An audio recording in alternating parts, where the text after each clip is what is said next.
Cek tes. Halo pelanggan dimanapun kalian berada, bagaimana kabarnya? Balik lagi bersama saya Kang Somai Story. Pada video kali ini kita akan kembali merangkum dan menceritakan kembali sebuah film yang rilis pada tahun 2018, diadaptasi dari film manga. Film ini dibintangi oleh Samurai X. Bercerita tentang seorang bapak-bapak yang menemukan dirinya menjadi cyborg setelah terkena ledakan misterius dan memutuskan untuk menolong orang lain dengan kemampuan cyborgnya. Penasaran? Besarkan volume suara, terangkan layar HP, periksa koneksi internet, dan inilah dia.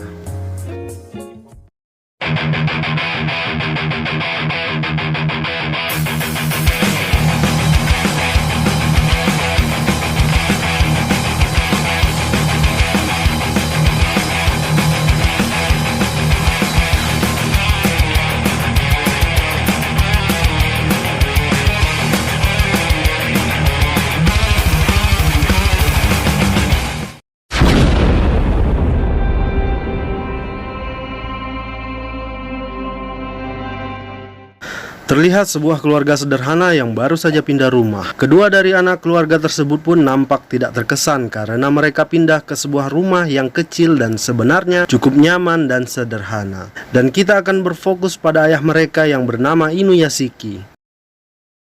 Inuyashiki sendiri merupakan seorang ayah yang sebenarnya sangat bertanggung jawab di keluarganya. Akan tetapi, ia terlihat sering mendapatkan perlakuan yang tidak seharusnya ia dapatkan selaku seorang ayah.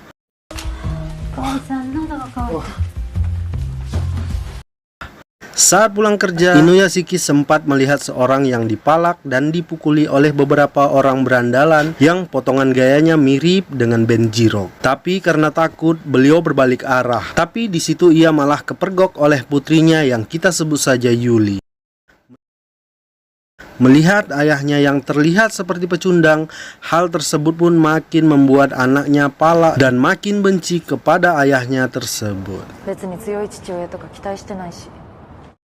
Tiba di rumah, istrinya memberikan sebuah surat cinta, tapi bukan dari YouTube, melainkan dari sebuah rumah sakit yang memvonis bahwa Inuyashiki mengidap kanker stadium 4. Ketika di rumah sakit, Inuyashiki sempat mendengar percakapan dokter yang menyebutkan bahwa usia beliau berkisar tinggal 4 bulan lagi karena kanker tersebut. Dan hal itu cukup membuat Inuyashiki bersedih.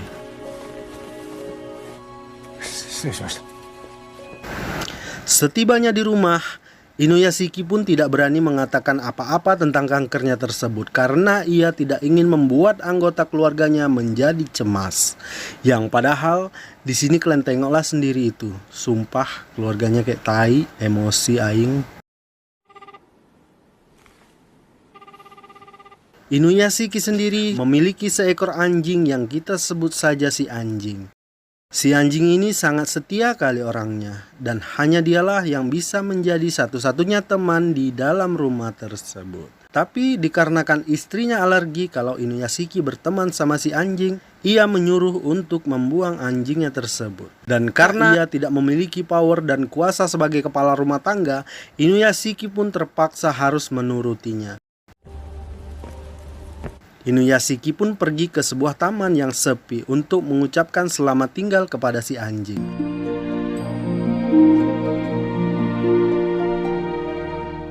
Kebetulan di sana ada seorang pemuda yang bernama Hiro sedang duduk termenung sendirian. Tak lama kemudian, sesuatu yang mengejutkan pun terjadi. Tiba-tiba muncul semangkuk cahaya di langit yang diiringi dengan penampakan samar-samar yang belum diketahui entah itu alien, bakwan, risol, atau perkedel. Entahlah, mungkin Lek Midi tahu. Tapi hal itu cukup membuat terkejut dan Inuyashiki pun tak sadarkan diri.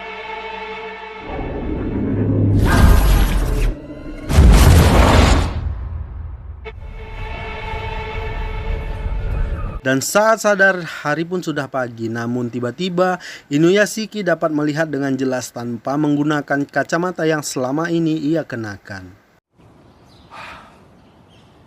Setibanya ia ke rumah, ia pun langsung sarapan bersama anak dan istrinya. Tapi yang mengejutkan ialah ketika ia memakan lontong sayur dan meminum air, ia tidak dapat merasakan kandungan micin yang ada di dalam lontongnya tersebut. Semuanya terasa hambar seperti habis ditinggal kekasih.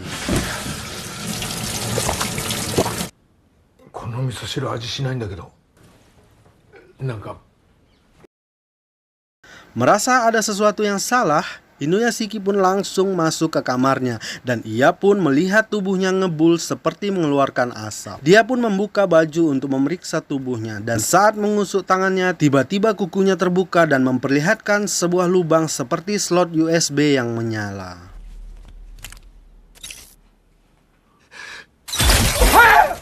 Tak cukup sampai di situ, tiba-tiba tangannya mengeluarkan senjata canggih yang sangat keren, lalu memuncratkan semua makanan yang ia makan tadi. Inuyashiki pun semakin dibuat terkejut ketika kepalanya terbelah menjadi dua dan nampak seperti robot. Hal ini mungkin ada kaitannya atas kejadian cahaya yang menimpanya tadi malam. Bisa dipastikan itu adalah ulah alien yang mengubahnya menjadi robot canggih tanpa permisi.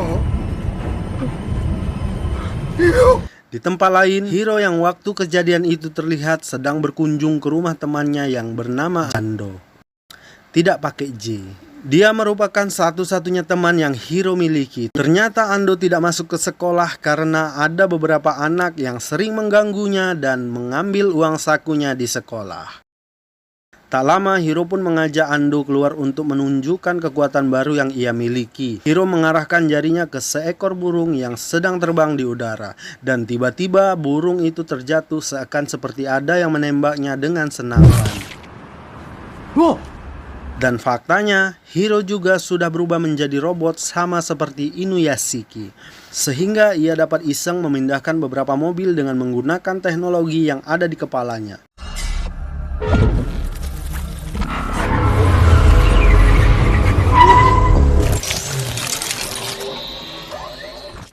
Saat berjalan pulang, dia melihat seekor burung yang terluka dan ternyata itu adalah burung yang ditembak oleh Hiro tadi. Dan yang menarik adalah ketika Inuyashiki memegang burung itu, ia pun bisa melihat analisa organ di dalam tubuh burung itu dan meregenerasi kerusakan pada burung tersebut. Tak lama, burung itu pun sembuh dan dapat terbang kembali.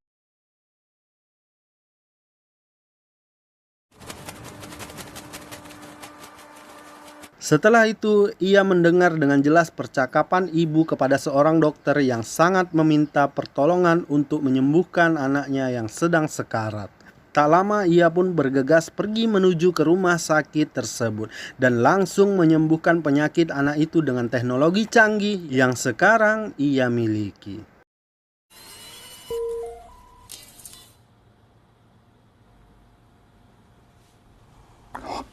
Kemudian Inuyashiki pun tampak sangat bahagia karena akhirnya bisa menjadi seorang yang berguna bagi nusa dan bangsa.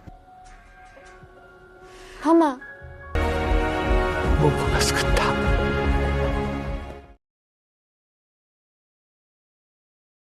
Di dalam kelas, ketika Ando dan Hiro memasuki ruangan, terlihat wajah Tae para berandalan yang nampak tidak senang dengan kedatangan Ando dan Hiro. Dan mereka pun mulai mengganggu. Dengan Hiro di samping Ando, senantiasa ia membela Ando dan menyuruhnya untuk tetap tenang. Si berandalan yang tidak suka itu pun langsung menantang Hiro. Namun dengan satu tangan, Hiro pun bisa melumpuhkan si berandalan tersebut dengan mudah. Hiro yang sudah berubah menjadi cyborg itu pun langsung menodongkan tangannya ke si berandal tersebut.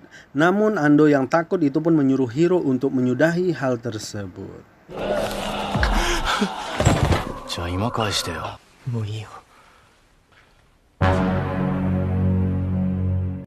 Bisa disimpulkan bahwa Hiro adalah the real pemuda yang tersesat. Hal itu mungkin disebabkan oleh orang tuanya yang broken home. Dan ketika Hiro berkunjung ke rumah ayahnya yang sudah memiliki keluarga baru, Hiro nampak iri dengan kebahagiaan mereka dan berniat ingin membantai mereka satu persatu.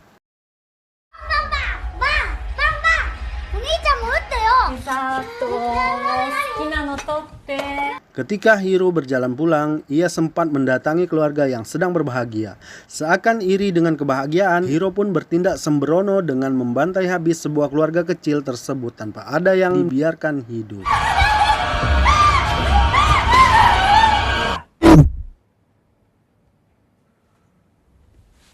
Dengan pendengaran supernya, Inuyashiki pun mendengar jerit tangis keluarga yang dibantai. Dan dengan segera Inuyashiki pun datang ke TKP pembantaian tersebut. Saat tiba, Hiro pun langsung menembak Inuyashiki hingga membuatnya terpental saat itu juga.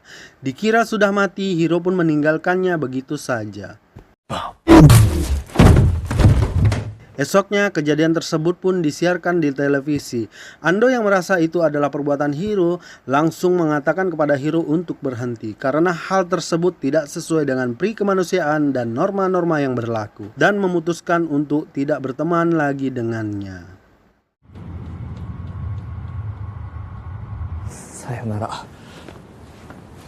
Di tempat lain, Inuyashiki terlihat sedang diceramahi oleh istri dan anak perempuannya karena tidak bisa mendidik sang adik yang kedapatan sedang mencuri. Hal tersebut membuat si Yuli nyerocos dan ngomel-ngomel kepada ayahnya, yang padahal hal itu tidak boleh dilakukan karena jika kita ingin menjadi anak yang berbakti kepada orang tua, walaupun ayah kita mempunyai banyak sekali kekurangan.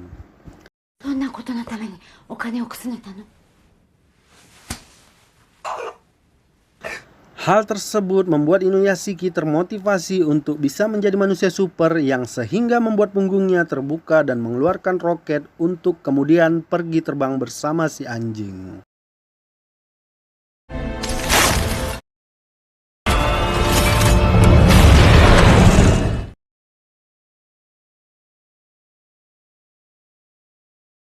Inuyashiki pun mendarat tepat di sebuah taman yang waktu itu ia datangi. Disitulah ia bertemu dengan Ando dan kebetulan sedang nyuhu togel 4 DJ. Dan mereka pun menjadi sahabat bagai kepompong, di mana Ando berjanji akan mendampingi Inuyashiki untuk mengasah kemampuan cyborgnya, untuk kemudian menghentikan Hiro yang dianggap sudah kelewatan tersebut. Inuyashiki pun berlatih menembak seperti yang Hiro lakukan. Pada adegan ini ditemukan fakta menarik, di mana saat Inuyashiki sedang minum air, dirinya akan mengalami sedikit bug dan memuntahkan air tersebut melalui senjata yang ia keluarkan dari tangannya. Sama seperti saat ia memakan sup ceker buatan istrinya pada waktu itu. Ando pun menyimpulkan bahwa tubuh Inuyashiki tidak tahan dengan kandungan garam yang terdapat di dalam sup dan air mineral tersebut. Di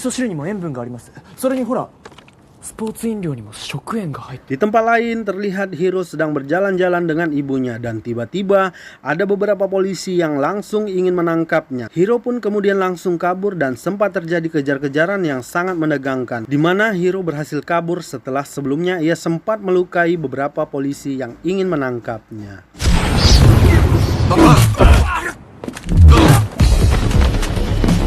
Karena kejadian tersebut, Hiro pun masuk berita utama dan ditetapkan menjadi buronan paling dicari oleh semua polisi. Salah satu teman sekelasnya yang bernama Nita ternyata diam-diam mengagumi Hiro yang dibuktikan dengan betapa pedulinya ia walaupun Hiro adalah buronan. Ia tetap baik kepada Hiro dengan mengajaknya menginap di rumahnya.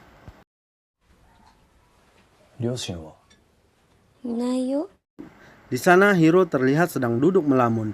Tiba-tiba ia melihat sebuah berita yang menampilkan sang ibu sedang diwawancarai oleh media. Di situ ibu meminta maaf kepada semua pihak yang telah dirugikan atas perbuatan anaknya tersebut dan menangis karena harus menanggung semua perbuatan dari Hiro. Dan Hiro pun menangis saat itu juga.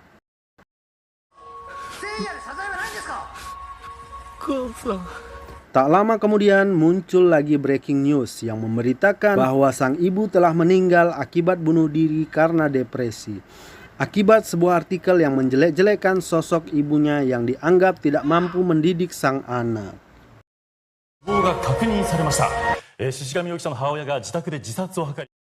Dengan teknologi canggih, Hiro pun melacak penulis artikel tersebut. Saat ditemukan, kalian pasti tahulah yang akan terjadi selanjutnya.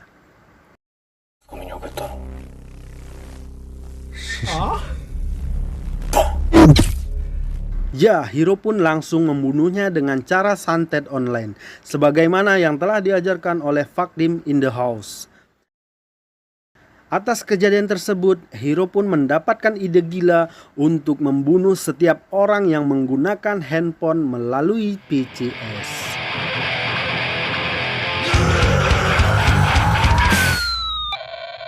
Esok harinya, tempat tinggal dan keberadaan Hiro pun berhasil ditemukan oleh para polisi. Dan entah apa yang merasuki mereka, para polisi itu memberondong tidak pakai jagung dengan ratusan peluru ke arah rumah Nita dan harus menewaskan Nita pada saat itu juga. Yang pada akhirnya Hiro pun tidak memiliki siapa-siapa lagi di dunia ini. Atas kejadian itu, Hiro pun akan membalaskan dendam kepada semua orang di Jepang. Ia pun menyiarkan pemberitahuan itu melalui layar LCD besar untuk membantai semua orang yang ada di sana.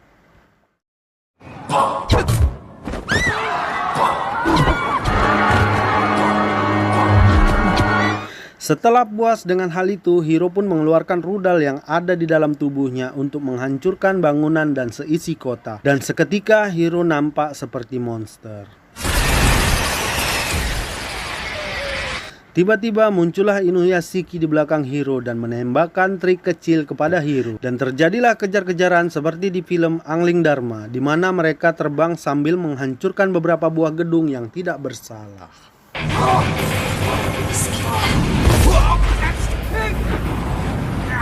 Kru TV yang sedang meliput dengan menggunakan helikopter itu pun ikut menjadi korban keganasan Hiro yang kala itu sudah kesurupan karena terlalu dekat dengan Hiro dan Inuyashiki yang sedang bertarung.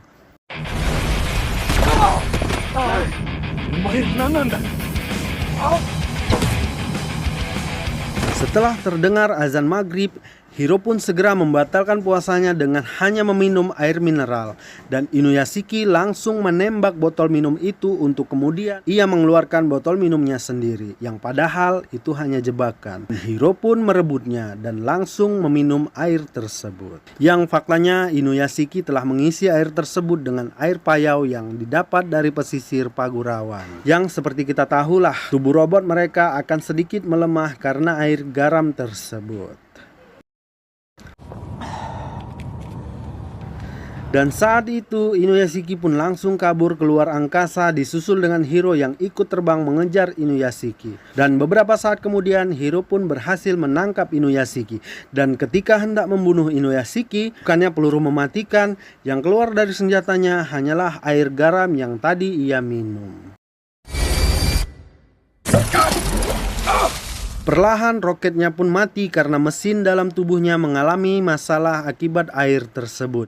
Saat itulah Inuyashiki mengeluarkan senjatanya dan menembak Hiro.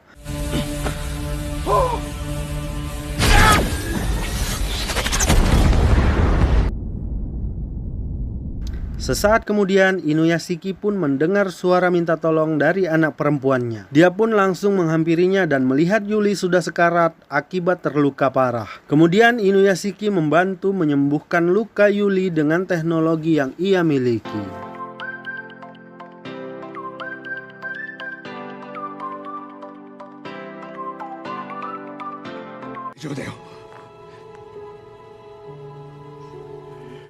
Tak diduga tiba-tiba muncullah Hiro di sana dan ternyata Hiro belum mati. Dan terjadilah pertempuran kedua mereka yang mana akibat pertempuran itu Yuli malah tertembak di bagian tetek kirinya. Lalu Hiro mencekik Yuli dan melemparnya keluar gedung.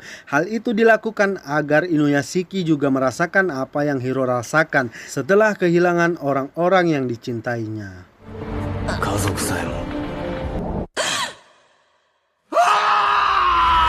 Hal itu kemudian membangkitkan kemarahan Inuyashiki dan mesin bulat yang ada di kepalanya pun berputar kencang. Lalu, dengan kekuatan cinta dan suara debt collector aku-laku yang menelpon setiap malam, membuat Inuyashiki kuat sehingga bisa menghancurkan Hiro saat adu banteng dengannya.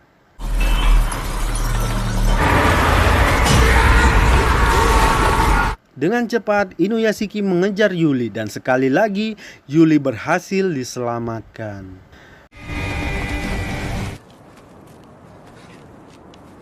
Mendengar orang-orang akan datang, Inuyashiki pun pergi meninggalkan Yuli tanpa menjelaskan suatu apapun. Di situ Yuli tersadar bahwa sebenarnya ayah yang selama ini tidak ia banggakan adalah seorang pemeran utama yang ada di dalam film tersebut. Beberapa hari berlalu, terlihat Inuyashiki kembali ke kehidupan normal dan mulai sekarang Yuli akan melihat ayahnya dengan pandangan yang berbeda. Di sisi lain, saat Ando masuk ke kamar, ternyata ada Hiro di situ. Hiro masih bertahan hidup setelah apa yang terjadi, walaupun dengan sebagian tubuh yang hancur. Terlepas dari semua tindakan Hiro, ternyata Ando masih menganggap Hiro sebagai temannya dan mengajaknya untuk bermain PS bersama. Melihat hal itu, barulah Hiro tersadar bahwa tanganku ini udah nggak ada, apa bisa aku main PS? Dan Hiro pun pergi dengan hormat. Tamat. Pesan yang tersirat dari film tersebut ialah orang yang melanggar peraturan adalah sampah, tapi orang yang tidak memperdulikan teman dikala teman sedang kesusahan jauh lebih buruk dari sampah. Jadi, tolong pinjam uangmu dulu lah, nanti gajian ku kasih.